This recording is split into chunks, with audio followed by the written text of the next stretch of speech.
Bumalik ka na lang sa ating pabrika ng makinarya at maghigpit ng tornilyo. Buong buhay ni na mama at papa na inalagaan ng pabrika pero hindi sila umasenso, hindi ko pwedeng sundan ang yapak nila. Lahat ng departamento, humanda, pumasok na si Miss, galingan ninyong lahat.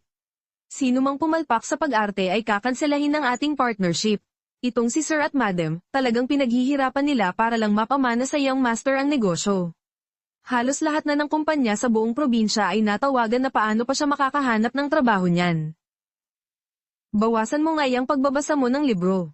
Hoy, nagsasabi lang naman ako ng totoo. Napakayaman ng pamilya, pero ayaw ipaalam sa anak. Hindi ko talaga maintindihan kung ano ang iniisip ng mga mayayaman. Hello. Pasensya na, hindi angkop, pero hindi nyo pa nga tinitingnan ang resume ko. Next. Hello. Pasensya na, babae lang po ang tinatanggap namin. Hello. Ganito ba talaga ako kawalang kwenta?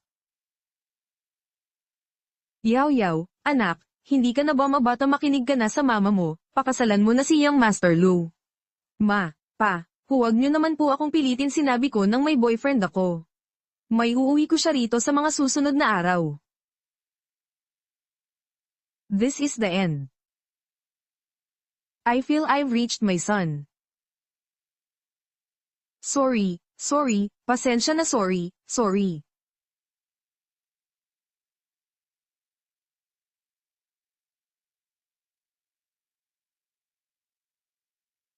Sumusuko ka na.